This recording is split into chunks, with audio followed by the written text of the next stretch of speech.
Fala aí, pessoal, tudo em paz? Vamos continuar nosso trabalho. Na semana passada nós falamos sobre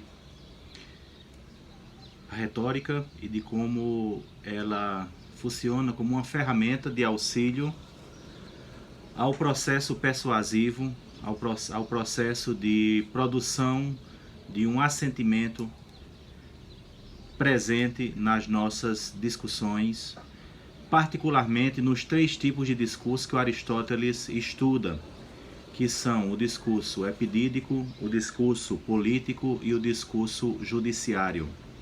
Eu estou encaminhando para vocês um livro, o livro da retórica do Aristóteles, e no início do texto ele faz um apanhado da obra, faz um resumo das principais partes da obra, e na página 41 ele traz o esboço do livro 2, que é a parte que a gente vai estudar concretamente. Essa parte que nós vamos estudar, ela faz um estudo sobre as emoções, na terminologia das partes dos elementos do discurso retórico, que são o ethos, o pathos e o logos. O livro 2 da retórica do Aristóteles é dedicado ao pathos, é dedicado ao estudo das emoções. Pathos em grego significa emoções, também traduzido às vezes por sentimento, também traduzido por paixões. Eu fiz algumas anotações aqui, tiradas do próprio texto do Aristóteles, e para poder fazer com que a nossa exposição fosse ali sistemática, assim como o nosso autor. Hoje nós vamos estudar a ira e a calma. Aristóteles, no livro 2, ele estuda um conjunto de 10, 12 paixões, eu não lembro precisamente. E aí ele estuda cada uma das paixões respondendo a 3 perguntas principais: o que é a paixão, qual o conceito de cada uma dessas paixões, como fica a pessoa que está acometido dessa paixão. Ele fala, às vezes no texto, com que disposições de espírito se encontra a pessoa que sente essa paixão, que está acometido por ela, e por que motivo e em relação a quem. Por que motivo e em relação a quem? Às vezes dá a impressão de que são 3 ou 4 questões: o que é, como fica, por que motivo e em relação a quem. Então, mas às vezes ele oscila entre 3 e 4 questões. Mas é sempre em relação a esses elementos que eu lhes falei. Então vamos lá. No início do livro 2, Aristóteles diz que a retórica tem o objetivo de formar um juízo. Ou seja, a retórica é um saber de caráter técnico, no dizer do Aristóteles, um saber técnico mais ligado à praxis, ligado às ações, justamente porque é exatamente do ponto de vista da convivência que nós utilizamos dos saberes retóricos. Então ela é, nesse sentido, uma ciência ligada às ações, tem um caráter de praxis, enquanto se refere aos negócios da vida,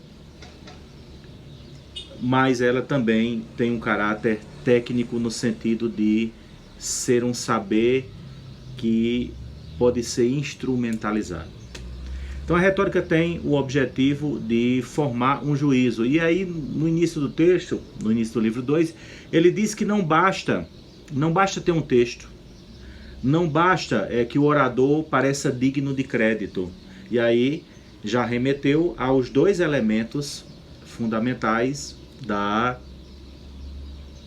retórica: o texto, que é a mensagem, o elemento do logos, e o caráter do orador, que são as virtudes do orador, que é o elemento do ethos, que traduzido na retórica, como a gente já viu, é traduzido por caráter do orador, quer dizer, os valores, as virtudes que o orador aparenta dar no seu discurso. A emoção, ela entra então, nesse momento, como membro da tríade dos três etos, logos e patos, porque o orador, e aí vai dizer Aristóteles, provoca determinados estados de espírito nos ouvintes. Então, de que é que serve o estudo acerca das emoções? Serve para que o orador, ao entrar na dinâmica de um discurso, ele tem a ideia de que qual é o sentimento que ele quer provocar no seu ouvinte em prol da sua tese. No discurso epidídico tem um objetivo, no discurso político ou deliberativo, que é a terminologia da tradução que eu vou passar para vocês, tem o objetivo de aprovar ou reprovar, mas no discurso jurídico, que é o nosso recorte aqui do nosso curso, tem o objetivo de acusar ou defender. Então, o orador, ele sabe que não basta ter argumentos, não basta ter um texto, não basta que o orador pareça digno de crédito, mas ele tem que arrancar determinados sentimentos do ouvinte, para assim provocar persuasão ao seu discurso. E aí, ele inicia como das primeiras emoções, das primeiras paixões, ele inicia o estudo sobre a ira e depois sempre o seu contrário, sempre o seu contrário, a ira que está oposta à calma. Não é? Por que esse caráter de sempre estudar os contrários? Porque como são elementos emocionais, as emoções estão ligadas à dimensão corpórea. A dimensão, claro, é sempre psicossomática. Em Aristóteles não há propriamente um dualismo como havia em Platão, mas sempre há uma dimensão psicossomática, mas é em virtude do elemento somático, soma, em grego quer dizer corpo, é em virtude do corpo que nós sentimos as paixões. Então, o mesmo corpo que me promove a paixão da dor é o mesmo corpo que me promove a paixão do desejo. Por isso que as paixões são sempre estudadas aqui, uma paixão e o seu contrário, por conta dessa própria dimensão psicossomática do ser humano. No início do estudo de cada paixão, Aristóteles ele começa, em geral, de uma maneira utilizando uma expressão que torna-se muito cara no texto da retórica. Ele começa assim como vamos admitir. Então, vamos admitir. E ele volta isso em cada uma das estudos das paixões. Vamos admitir que a ira seja, que é a primeira nossa, né? A ira aqui é sinônimo de raiva, também é sinônimo de cólera, que é a palavra mais rebuscada, mais antiga para a raiva. Então Aristóteles ele começa com essa expressão vamos admitir.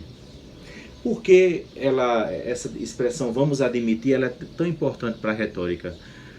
Porque, embora Aristóteles acabe fazendo isso, mas não é talvez o objetivo principal dele, o vamos admitir garante que ele está tentando dar um conceito daquela paixão, daquela emoção, que tem um caráter funcional, que serve para o elemento retórico. Aristóteles não quer dar a última palavra sobre o que seja essa paixão. Embora alguns autores posteriores digam que Aristóteles faz uma fenomenologia das paixões, que ele descreve, diz o que é aquela paixão, mas ele tem essa precaução de dizer vamos admitir. E o vamos admitir dele, na leitura que eu faço do Aristóteles, tem a finalidade de dizer que essa paixão ela é definida desta maneira, porque retoricamente ela vai funcionar desse jeito. Então, ela tem uma função dentro da retórica. E aí ele começa a falar sobre a ira. O que é a ira? A ira é um desejo acompanhado de dor. É um desejo acompanhado de dor. É o que ele diz lá no iniciozinho. Mas depois ele diz também que ela é acompanhada de um certo prazer. Então a ira tem esses dois caráteres. Ela é um desejo acompanhado de dor, quer dizer, é um sentimento de dor e que por mais das vezes vem acompanhado de um certo prazer. Como entender essa conceituação do nosso autor? Ora, Aristóteles vai explicar no decorrer da parte que ele trata da ira, que é um sentimento de dor causado por um desprezo. Causado por um desprezo. E aí o desprezo, esse pode ser dirigido a quem nós amamos ou a nós mesmos, sem haver motivo. Ele coloca esse elemento, esse dado aí importante, é que a ira é causada em virtude de um desprezo, mas não é um desprezo qualquer, é um desprezo que é resultado de um sentimento, né? É um sentimento, uma emoção, que é resultado de um desprezo sem ter motivo, causado ou contra quem amamos ou contra nós mesmos. E aí a gente pensa no o que é que seria um desprezo com motivo. Ora, ninguém fica enraivado se o outro sente a raiva, uma raiva merecida. Então, quando a gente sente que merece ou que mereceu uma determinada bronca, a gente não fica ali chateado porque tem o dado do merecimento, né? Então, é um desprezo acompanhado de um sentimento de dor e às vezes, ou mais das vezes, de prazer,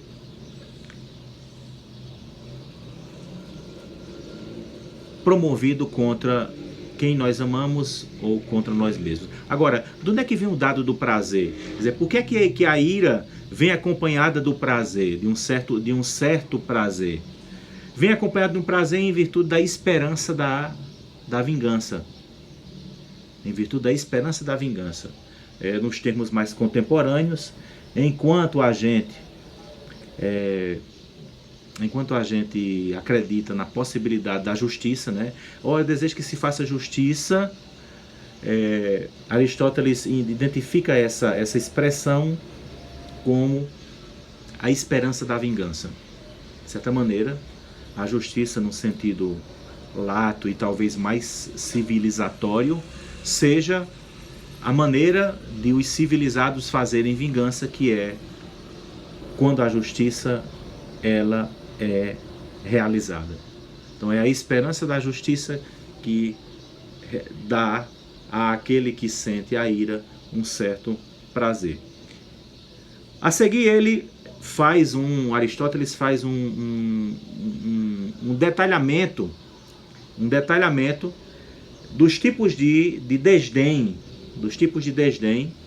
né, do desprezo, porque aí depois ele vai colocar o desprezo como sendo um tipo de desdém. Então ele pega o ato de quem promove a raiva, que é provocar um desprezo em relação a quem nós amamos ou a nós. Eu já repeti acho que uns 3 ou 4 vezes isso aqui.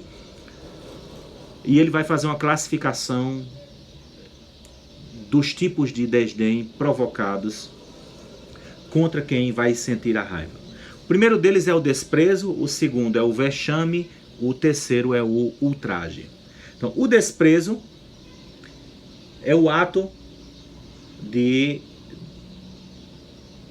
dirigir-se ou de considerar menor aquele que quem provoca o desdém acredita que o desdenhado não tenha valor. Então o desdém é o que se crê que não se tem valor. Rebaixa-se alguém que se acredita ser menor ou não ter importância. E aí o que é desdenhado passa a sentir a raiva. O que é desdenhado está suscetível a ser acometido de raiva. Então a causa da raiva, nesse caso, Aristóteles está desenvolvendo isso aqui, a causa da raiva é o desdém. Né? A causa da raiva é o desdém. O segundo tipo de desdém que o Aristóteles aponta é o vexame. O vexame, diz Aristóteles, o vexame é um obstáculo ao outro, não por proveito próprio, mas para que o outro não tenha proveito. Ora, é quando você tira a oportunidade de um outro, quando você nem está ganhando nada, mas você retira do outro a chance de ter um proveito próprio, e isso causa nele a ira. Isso causa nele a ira. Então, esse segundo tipo de desdém, Aristóteles nomeia como sendo o vexame. E por último, o último tipo de desdém que o nosso pensador ele apresenta é o ultraje. O ultraje tem por objetivo fazer ou dizer coisas que envergonham o outro. Isto é causado por um ato de prazer de quem o causa. Então, o ultraje é um dos tipos de desdém que provoca a ira. Então, se nós fôssemos tomar os conceitos do nosso pensador, nós responderíamos a seguinte pergunta: o que é que causa a ira? A ira é causada por um desprezo, por um desdém, né? Depois ele vai transformar o desprezo num tipo de desdém. Então a ira é causada por um desdém que pode se manifestar de três formas: na forma de desprezo, quando não se considera como importante alguém, quando simplesmente se ignora alguém, e o ignorado é capaz de sentir raiva, né, de sentir a ira.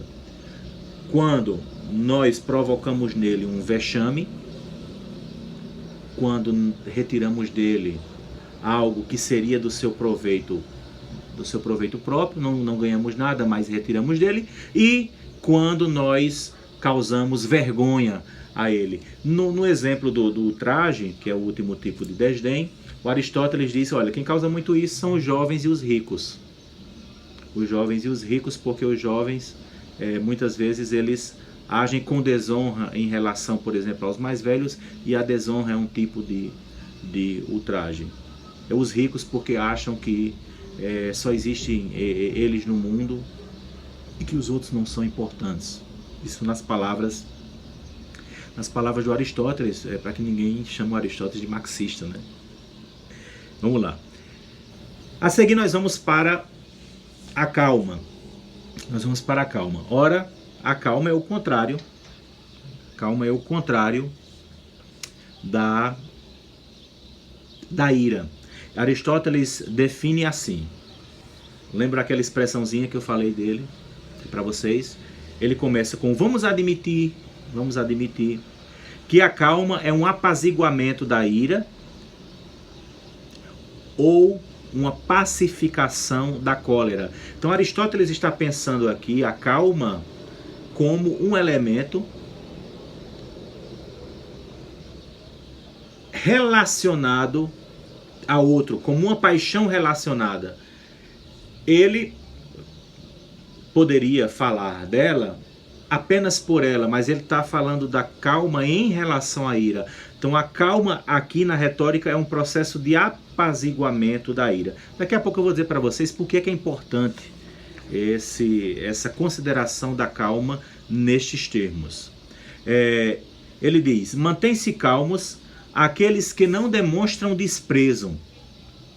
Ora, o desprezo, que é a causa da ira, se alguém não promove o desprezo, no caso a consideração, ele não fala isso no texto, eu pensei aqui, o que é o contrário do desprezo? É a consideração. Ou seja, se alguém tem em conta alguém, se alguém não age com desprezo, então este ato de ter em conta, ele é promotor da calma. O que é uma característica de nós conosco mesmo. O próprio Aristóteles diz isso no texto dele. Ora, é o que a gente faz conosco mesmo. Nós sempre temos a nós em consideração. Então, esse ato que nós temos conosco mesmo, quando nós dedicamos a outros, então isso é promotor, Isso é causador da calma, quando nós não o desprezamos. Ele continua: a ira cessa, a calma chega. Aí ele vai dizer os casos possíveis que são geradores da calma. A ira chega, quando a ira cessa, a calma chega diante daqueles que se humilham. Diante daqueles que se humilham. Ou seja, quem demonstra humildade, quem demonstra um certo reconhecimento do erro, ele tende a provocar a calma. Ele até diz uma expressão engraçada: até os cães respeitam aqueles que se sentam. Também provoca calma aqueles que falam sério, porque quem fala sério considera, não está demonstrando desprezo. Está vendo que a designação da calma, ela está ali em consonância com o conceito o conceito de contrário, o conceito de contrário da ira. Contra os que retribuem um favor, aqueles que retribuem um favor também promovem a calma diante de quem nós respeitamos. Somos calmos diante daqueles que têm raiva e diante daqueles que sentem vergonha. Interessante, né? E até eu coloquei aqui que nós nos tornamos calmos diante de quem tem raiva. Diante de quem tem raiva. Nesse caso, a calma da calma, né? A calma da calma. E ele próprio diz também, quem tem raiva, quando nós vemos uma pessoa que tem raiva, nós tendemos a permanecer calmos, a não ser que a gente esteja no outro processo. E também diante dos que sentem vergonha. Quando nos pomos